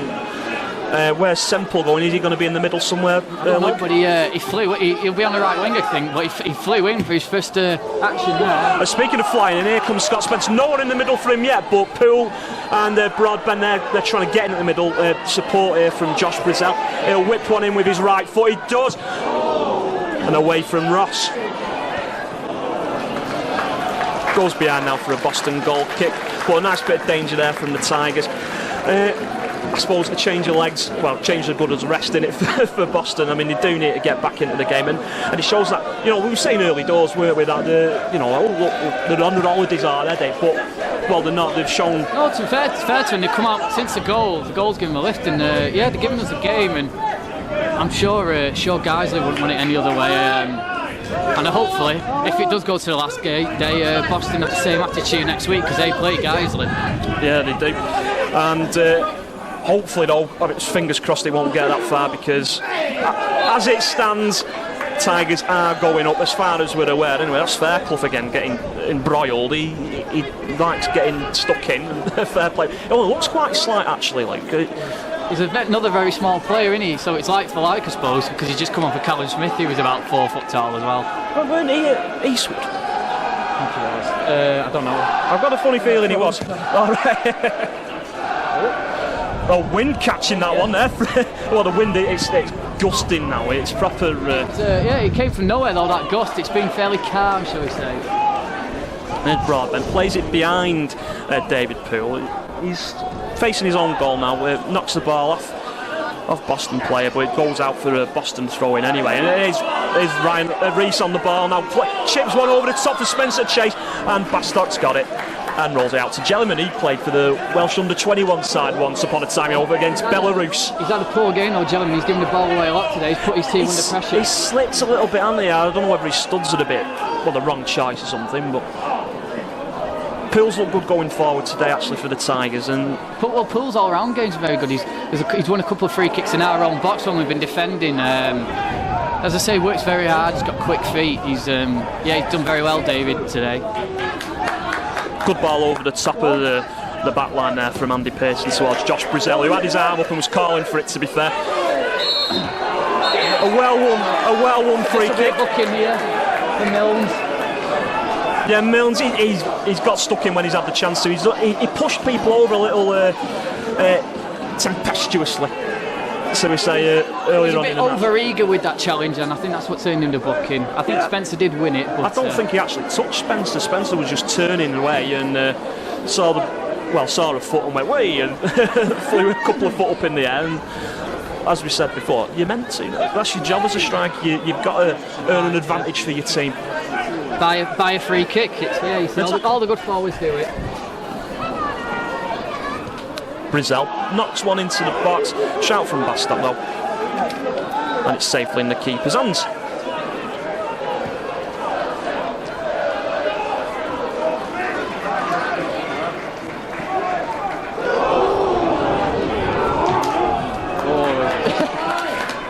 Got away with it a bit there, Hyde.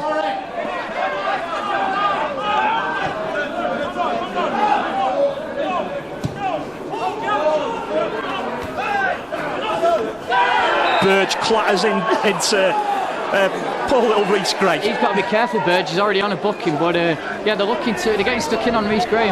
Boston have got 3-4 players, but they've got to be careful, really. Well, it's obvious why they're targeting him, though, isn't it? He is a creative outlet for Hyde, and you've got to try and stifle him somehow. And if you're going to kick him a bit and put the fear of God into him, then you've got to do it, haven't you? Definitely, but I'm sure Jason Lee wouldn't want a man sent off, would he? So I wouldn't have thought so, no.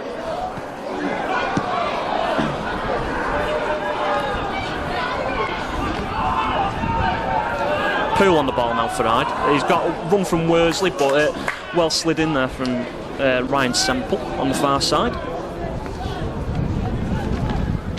And Callum Byrne and I think it's Shelton Payne warming up there for Hyde. Yeah, jogging away on the far side. And as Birch plays it out to Broadbent, knocks it back to excuse me, David Poole. I'm about to get some water. Oh. 1 second. Do you want me to? Oh, you're all right,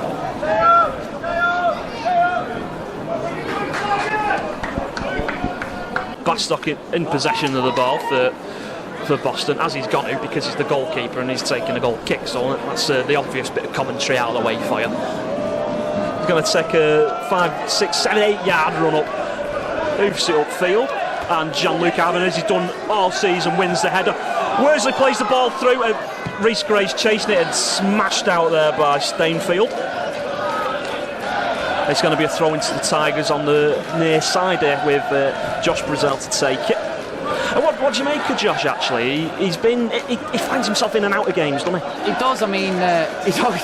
There's quite a thing on the lead sheet, nobody passes to him. He's always in space on the right, but I think Josh's trouble is he doesn't communicate loud enough. He stands with his arms in the air, but sometimes it needs more than that, and he can be inconsistent. Like today, he's bombed on a lot. Other games, he doesn't. He can be quite frustrating in that way, but he's gone forward very well. His crosses have been very good today.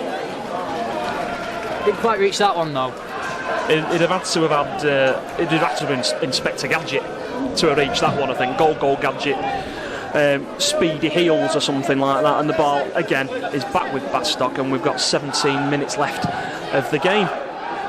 Ball high up in the air, Pearson's underneath it, wins it from Newsham. And Broadbent plays it wide. Brazell swings one crossfield towards Spencer. Connor Marshall all over him, and yeah, Spencer wins a free kick. The one earlier. I didn't think the ref was going to give that. Good advantage played there by the ref. I've always said this ref's half decent, you know, Luke. Always have. Maybe it's around 30 yards out this one. Spencer's over it. I mean, we've seen him crack him before, haven't we? He scored a free kick in the last game, well, last home game anyway, against Solihull. I mean, the last one took a deflection. This one could do anything. I don't know. It could fly out into Mottram Road there. Well, we're about to find out. Anyway, it's 15 minutes left on the clock. Here's Spencer, runs up, shoots, same shot really, easy for Bastock. John Luca having given Bastock, giving him a nice big cuddle there.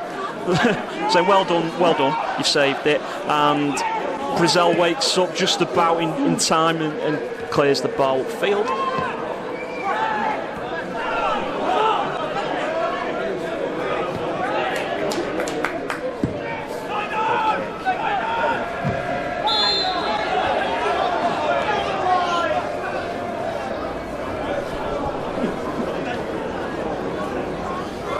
So, if Hyde were to make any changes now, what are your thoughts on it? I think I'd maybe take Danny Broadbent off, and I'd bring Godwin on personally, but it doesn't look like he's warming up. So maybe put Shelton up the centre, because Shelton absolutely he gave him so many problems at their place in a 2-0 win earlier in the season. And I'd bring Callum on maybe just to calm it down as well, pick a pass.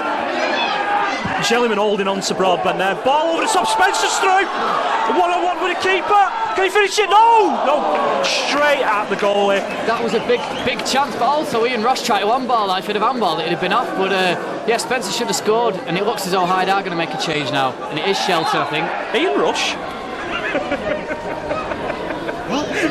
It's Ian Rush. I didn't. You did. Ian Rush? Yeah. When? Just... You know, Spencer, though, I don't know, he just didn't seem to have it under control at any time, and it was a tame finish. Well, yeah, the touch before his shot, yeah, he did kind of lose control a little bit, I suppose, didn't he? Substitution now for the Tigers. It's David Poole going off, and coming on is number 17, Shelton Pence. Kind of like for like, I suppose, although Shelton's more of a forward-thinking player, as in all he wants to do is attack, innit, really? Good round of applause to Poole. Been really impressed with him today. Not often he gets a full 90 minutes, but maybe he's been tiring. I don't know. He's down the far side of the pitch, but he's put in a really good shift today, hasn't he, Luke? Oh yeah, he's been, like I say, whenever he plays, even if he's come on as sub, he's always buzzing round, and something always happens when he's got the ball. He scored a couple of vital goals as well this year. Well, he scored one against us as well earlier in the season. The 3-2 epic at Droylsden. In the shed. Oh, the shed's erupted. That can only mean one thing. It couldn't mean. Let's wait for it. Yeah, we'll wait for the official announcement from Pav. But I'm going to speculate now that Guiseley have got another goal behind, and that is 2-0 for Bishop Stortford. Number 17, Shelton Payne, replaces number 8, David Poole.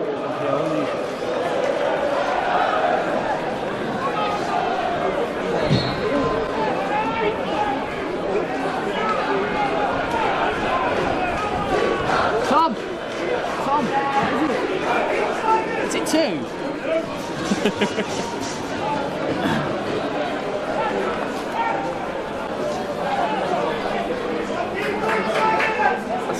I said today before the game that I had a good feeling that it might be Hyde, so let's see. I'm feeling as I'm well enough already as though it's going to happen. So I'm not joking, Luke. I've just got butterflies. I've got moths in my stomach. I've got caterpillars. I've got everything. It's ridiculous. That's just your diet, though, isn't it? I suppose so. I shouldn't eat so much processed meat, should I?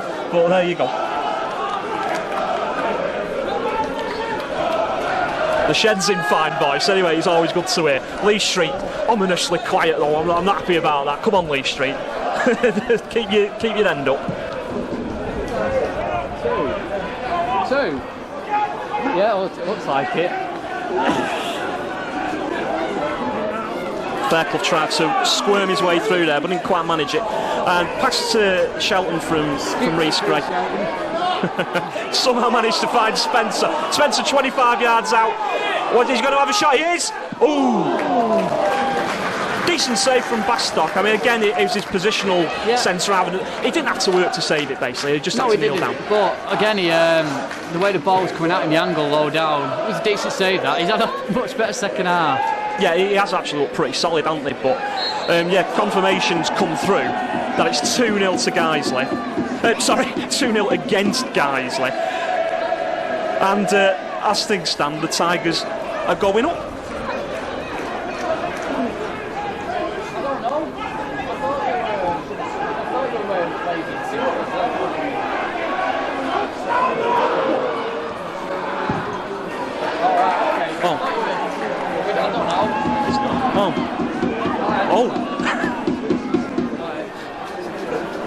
Right, so after much conferring and ringing around, it turns out that no one particularly knows yet, but the Shed seem to think it is. They're doing the bouncy. Still 1-0. It's still 1-0, we're hearing now. The Shed think differently, but 1-0 still enough as it stands anyway. Hyde winning and Guiseley losing. Here's Jellyman on the left, he swings one in, and it's away there by Pearson. Again, I'd have got to be careful. They're just letting Boston back into it slightly. They can't afford to give him a sniff. But Luke, as it stands, even if Boston do get a goal and equalise, as things stand, it's still the Tigers going up, isn't it? Well, on the goal difference officially, I suppose, yeah. Because of the goal difference. They're not going to score 15 goals, surely. So I suppose, if it finishes like this, it still finishes a draw and Guys lose, then Hyde are champions, because the goal difference is about 16 goals better off than Guiseley. It's been just an absolutely brilliant tussle though on it between Hyde and Guiseley this season. When Guiseley came in, they had to win to stay in the race completely. Here's Ross again on the ball. So I'll come back to that in a sec, Luke. You've got to give credit to Guiseley. I mean, the amount of goals when you think they've finished, they've gone, and then then we find out that they've scored again and they've won. It's been very frustrating, but anyway, here's another substitute. This looks like it's going to be Godwin coming. Godwin Abadaki on loan from Rochdale. Is this his last game, Luke, or is he here till the end of the season? Here to the playoffs if we need him. Right, well, fingers crossed we won't do, but it's Danny Broadbent going off, and you couldn't really get more different strikers, Luke. No, definitely not, but Godwin's his pace is amazing. He scored 2 brilliant goals this year where he's just sped through the defence and finished really. His finish has been really well. On 80 minutes, number 15, Godwin Abadaki replaces number 9, Danny Broadbent. Against Dralsden, which the telecameras were there and it showed that it was on, so he got a little bit unlucky there. Should have 3 to his name. Played 8 times for the Tigers this season, mostly from the bench. Only started 2 games, but he has looked good. The fans are really taking him to heart. He works hard as well. I mean, look at him there. First thing he's done is to chase harrying defender, and he's got a good spring in him as well. I mean, one of the first things he did when he came on in his first game was he won a header against some 6'4" centre half. I don't know how tall Godwin is, but for me, he looks like he's about 5'6", something like that, doesn't he? He's a small fella, but I mean, he's only just turned 18 and he's got a good future in front of him. He puts his heart and soul into playing, and you can see that, and the fans can see that, and they appreciate it. Here's Fairclough storming through. He has a shot. It's Luca Haven on the side of the face. He will have felt that one, and it's away. Spencer, he's through now. Canterville can't catch him. He's got to cut inside the box now. He's got Godwin in the middle, and Shelton. Is he going to pass? It's Shelton. It's a penalty. Shelton gets brought down, and this is a chance for Hyde to pretty much seal their place on the top table of non-league. How long to go? the sub was 81, with about 7 or 8. This is massive, this. Oh. Scott Spencer, he's got the ball in his hand. We're on 83 minutes. He's scored most of his penalties this season, but I didn't think that was a penalty, to be honest. I didn't see it myself, but thanks, referee. We've been giving him an earful all game, but I quite like him now. He scored most of his penalties this season, but he did miss one against Nuneaton. He didn't just miss it either. He just basically passed it back to the keeper. Hopefully, he's going to bury this one. Spencer begins his run up against Bastock. Sends him the wrong way. It's a goal. Takes a shot. 3-1 to the Tigers.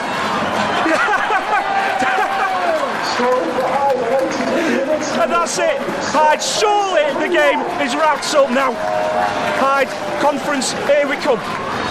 Hopefully, yeah. If the score says the same, well, even if Guiseley draw, then it's Hyde's title. It's looking that way in a minute. It's so close now, Ian. I'm shaking, Luke. I'm shaking. Come on, I can't talk to you. The shed has predictably erupted. There's no congas yet today, but Spencer picks up a booking, which, you know, in the rule book, yeah, you've got to, haven't you? But he did. Showing him his number as well. That's it. He knew what was coming. The thing is, you would. Spencer claps the shed, claps the crowd for his booking, and. Well, obviously his goals. Well, that's his 31st goal of the season as well. And only his second booking. The other one was for taking his shot off as well. So I don't think he's that bothered. Exactly. He's not going to get suspended for it, is he? But there's other goal that was against Staley Bridge in the New Year's Day derby. The goal that wrapped things up there. And this feels good, doesn't it, Luke? Yeah, it's quite surreal actually. Well, I'm feeling quite. Ball from Jellyman drifted into the middle. And a little bit of a slip from Worsley, but he manages to get it away as far as Milnes, who's still... He's gone a lot deeper, actually, Milnes, this half. And there's Ross on the ball again. He's going to cut and slice his way through as much as he can. And it's on the right-hand side now with...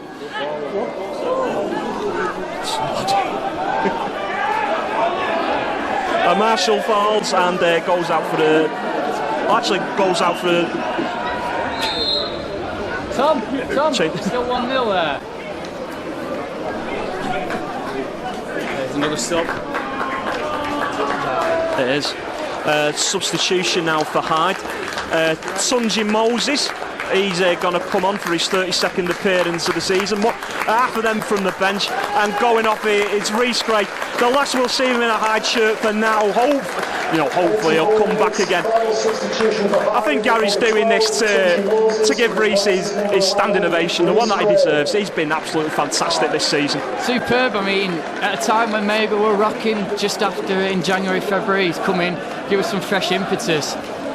93 days he's been here, 93 days at Ewan Fields, and he's made such just a great impression, and he'll be sent off waving hankies at him and whatnot.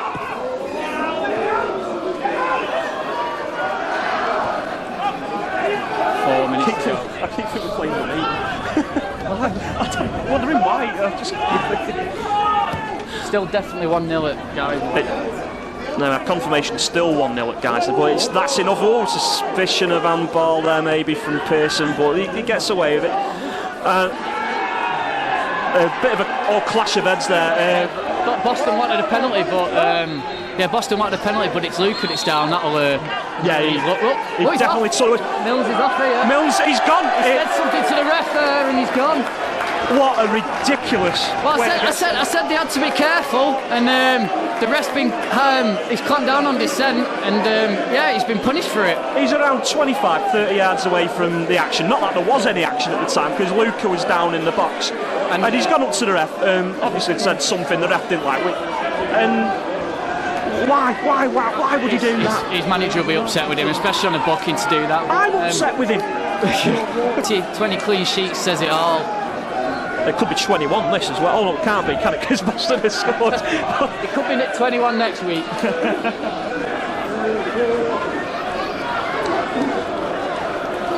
Tap back to Dave Carnell for Mark Newsham. He's not looking like getting his 20th goal of the season yet. And he's not particularly been in the game. Shelton, he's absolutely rapid, just as well that Connor Marshall was there to stop him, otherwise he might well have got a toe on that and he would have bothered Bastock.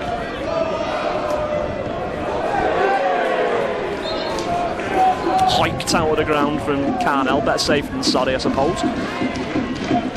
We're into the final minute. Tom, still 1-0. Boston guys will have to have an amazing turnaround to they'll have to score 2 in like injury time, Luke, which they've done before. That's the thing, innit? They've done it before. I daren't celebrate. I daren't celebrate yet. Until it's announced on the tannoy, no, we're not celebrating. There's 6 minutes injury time at guys that we're hearing.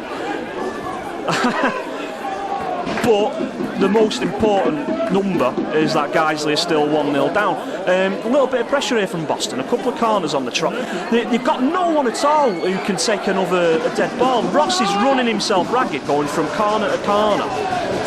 And you'd have thought someone would have a left peg on him, or at least an half-decent right foot. These corners have been decent, they've been in the right area, but they've not been particularly pacey, they've not been very threatening, Luke.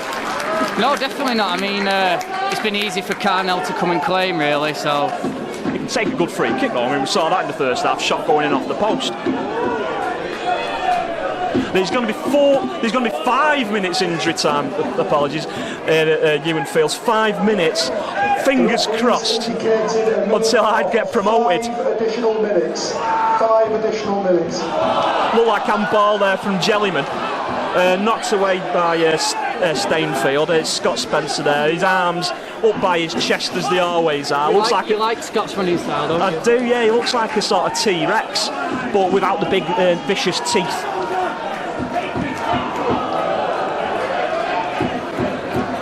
And this last 5 minutes is very tense because you don't know what's happening up in Yorkshire, do you? And you think Hyde would see the game out now with a 2-goal advantage, but as you know, with all the injury time at Guiseley, who knows what they might do. You know what? They've come from behind before and done it. You know what, Luke? I do know what's happening in Guiseley.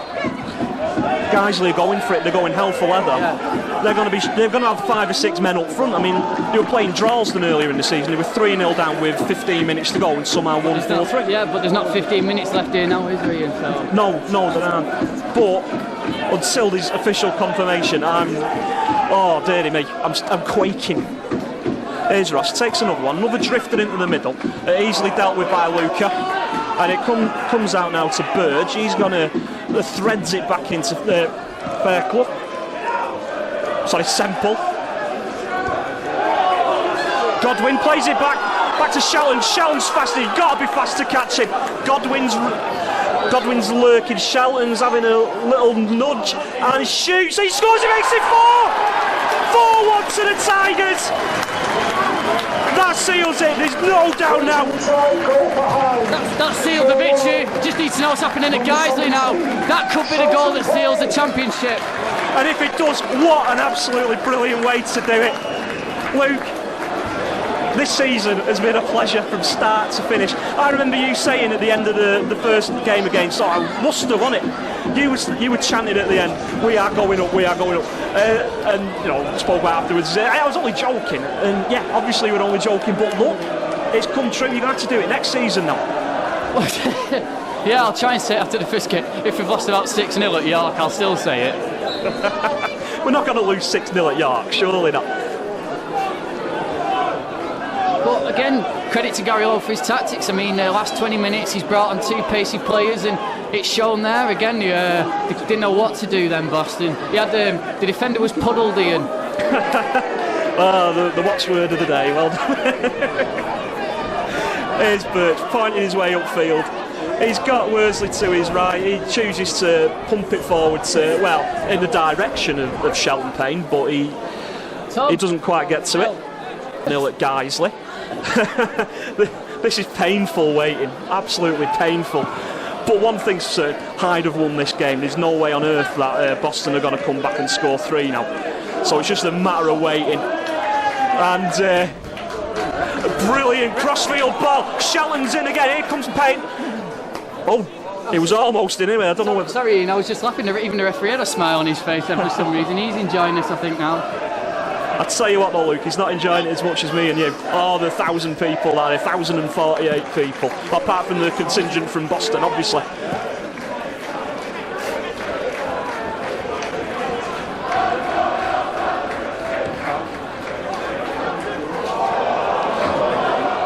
Good flip there from Champagne. Whoa! Worsley brought down. Looks like another booking. Can I just remind everyone, we mustn't have anyone running on the pitch at the final whistle, please. Booking there for Ross. No one on the pitch at the final whistle, whatever happens.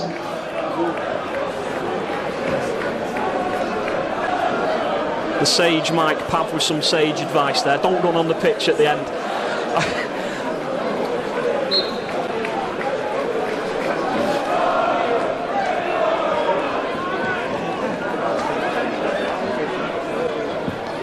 Griffin delivers a ball into the middle. One of the worst free kicks of the season as well. Yeah, but it's the time to do it, and Birch takes away Ross's legs there. And Birch probably was looking out to be put there, but... Well, yeah, if that was in the 60th minute, he would have got a booking for that, wouldn't he? But true to form, the referee making the ball go back 3 yards. That's it. Hyde! 4-1 here at Ewan Fields. Could be the most momentous day in the club's history. We've got to wait for what's going on at Guiseley yet. 6 minutes of injury time, and we'll let you know. 1-0, guys, they were losing, and there was 6 minutes of injury time. We had 5 minutes of injury time. That must mean, presuming the teams kicked off at the same time, that is 1 minute to go at Guiseley. Nobody's leaving. Everyone's just stood in situ. No one. This will be the longest minute. This will be the longest minute in the world. There's going to be a bit of a gap where the players are taken into the dressing rooms. We've got to build a podium. It's over. We are the champions.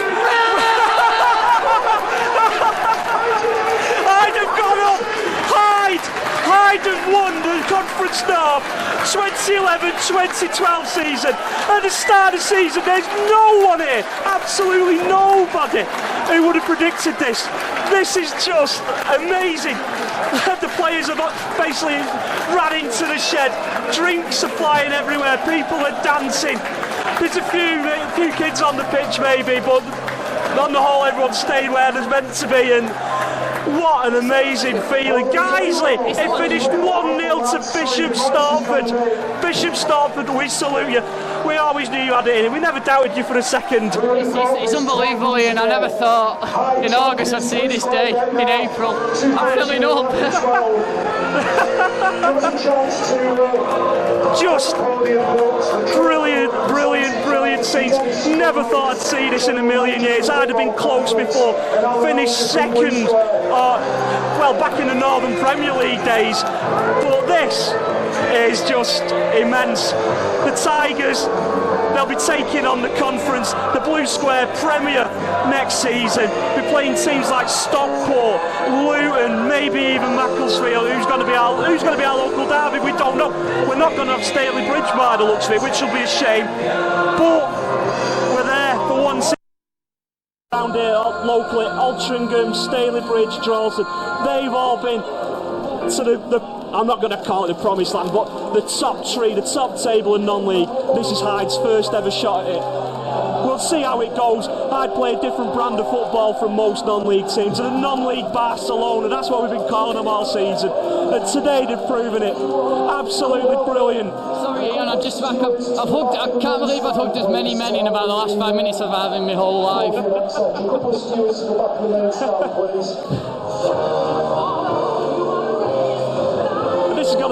There's a lap of honour starting now, and let's try and get a word with people.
Luke's in tears down there.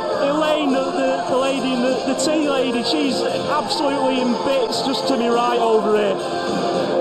And just absolute elation. It's the biggest day in Hyde since the James North factory patented the PVC glove in 1947. It's just...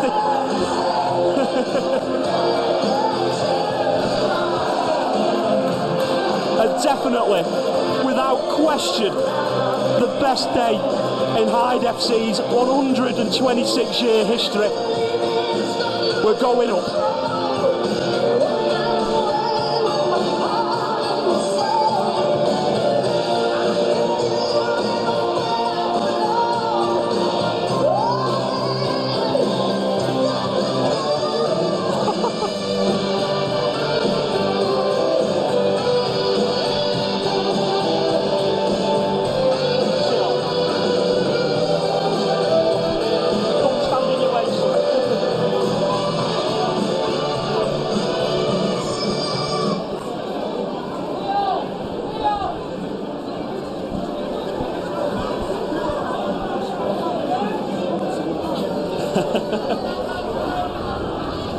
God almighty.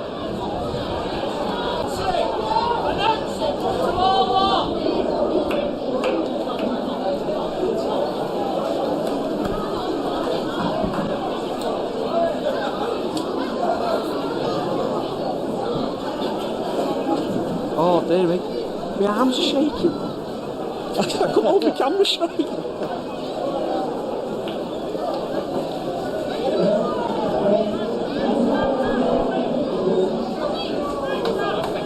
Cheers, mate. Thank you.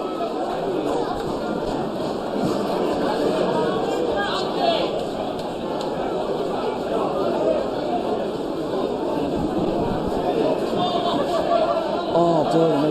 I'll be having a pint later. God almighty.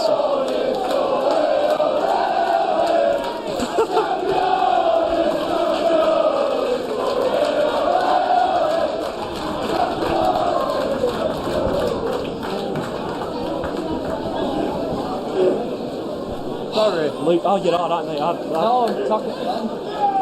Who's the guy with Alan Alger? What's a big, big day? Conference chairman, in it? Is it Dennis Strudwick? Strudwick, is it? I don't know. Everybody off the pitch, please. The guard of honour by the Hyde fans here for Hyde FC Conference North champions, led by Captain Dave Birch. This season's just been a revelation on and off the pitch. Dennis Strudwick here. The presentation won't be made until the fans are off the pitch, which, you know, understandable. But you can, you know, I know exactly what these fans are feeling. You know, might as well throw all the pretense of neutrality out of the window here, Luke. I'm chuffed to bits. Oh, it's unbelievable. I mean, there was tears in my eyes at the end. If you said to me last game of last season we stayed up, we'd win the league next year, and I thought you were balmy. And you think I'm balmy anyway, Luke? That's not more balmy than ever. On the presentation, I wouldn't have said it. I would not have. By the General Manager of the Football Conference, Mr. Dennis Strudwick, and by Alan Alger from Blue Square, the sponsors of the conference.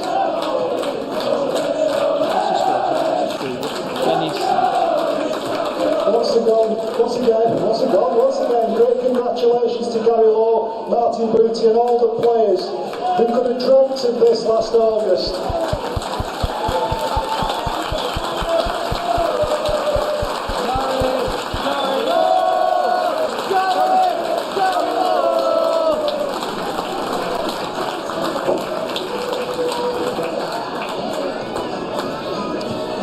Presentation to the play. It's going to be made by Dennis Strudwick and Alan Alger from Blue Square in the conference. Very well deserved championship medal, Martin Booty.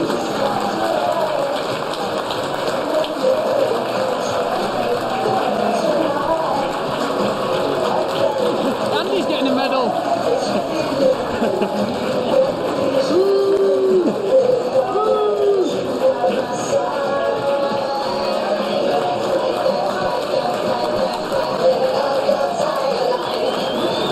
Luke having absolutely formidable this season. Adam Griffin just been a revelation at left back, and Andy Pearson, he's played everywhere and anywhere that's been asked of him. Just absolutely stellar performance all season.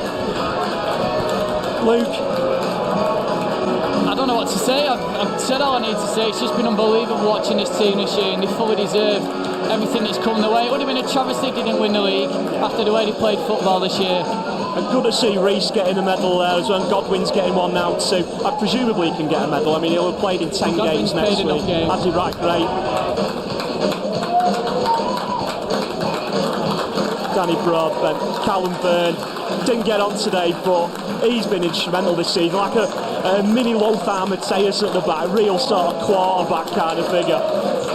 Phil Edgill only played a couple of times, but he's been there when he's needed to be. Scott Spencer, 31 goals so far this season, could still add to that next week. It's just been, on a personal level for him as well, just ridiculous. He's got the man of the match thing there by the books of it as well.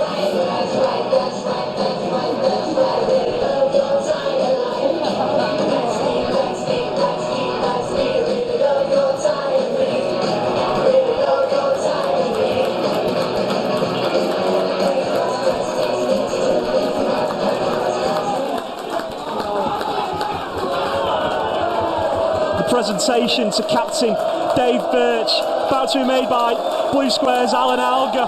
The champagne's going, it's going everywhere thanks to Scott Spencer.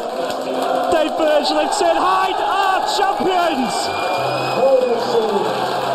Blue Square champions, 2011-2012. What a feeling, what an absolutely amazing feeling. Say it again, Ian. You just wouldn't imagine that this could have happened 12 months ago. Not a chance. Not even 9 months ago or 8 months ago, after I'd won 10 games on the spin at the start of the season. You could not. You just couldn't imagine it. But it's happening. It's happened. It's difficult to just say Hyde FC Blue Square North champions 2012. Next year, York, Luton, Stockport. Wow, playing them next year, it's unbelievable. For a small club like us, yeah, it is unbelievable. We're going to be in there with teams who recently... It's like being a goldfish in the ocean next year. Well, goldfish have to eat too, and, you know, carrying on your analogy there, Luke, I'd have got to be gobbling up some bigger fish out there, they're bound to be.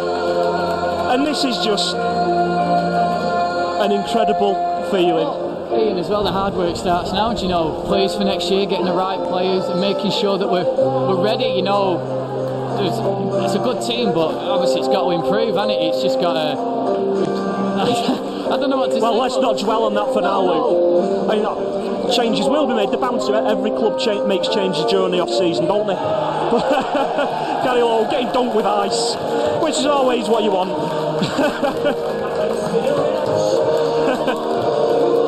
And that's your lot. Hyde are promoted.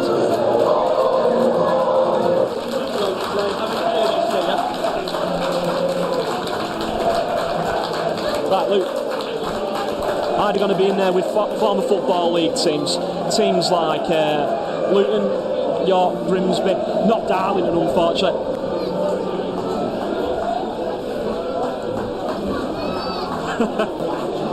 Oh, dear me.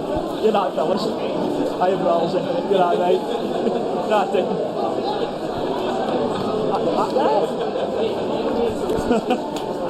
Oh, I'm wittering now.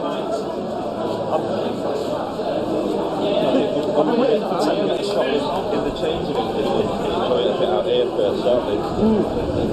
We're all headed back to the change of it. Well, we might as well get down there, haven't we? Because then we're going to be on the scene, aren't we, when it does happen to do that. Alright.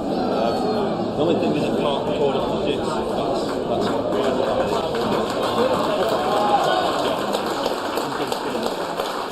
You know what you're doing, I don't have a clue.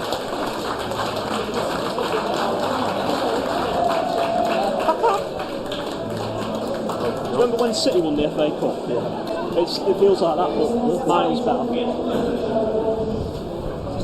Saying it. Pooley, Yes. how's that feel, fella? Absolutely fantastic. What a great achievement for the players, the manager, the staff and all the fans. Absolutely fantastic. And a top start as well for you at the Was game. I don't know who shot. Someone had a shot and I just followed it in and it just settled the nerves, didn't it, a little bit? So. Right place at the right time. That's it.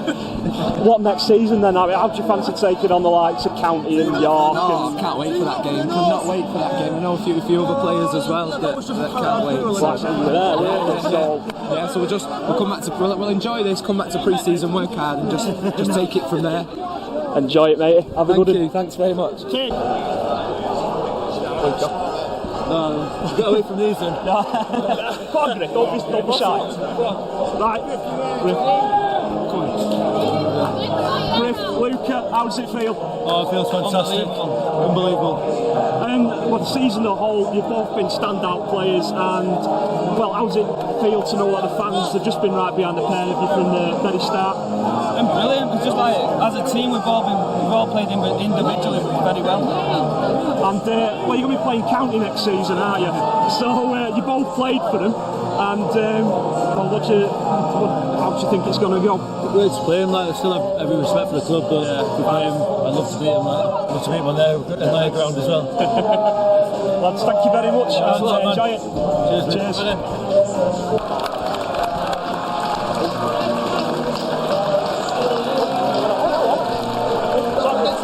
Yeah, so right, I do.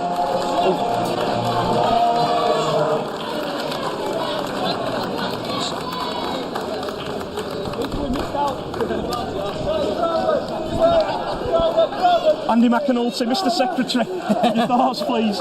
What a day, what a day. Can you believe it?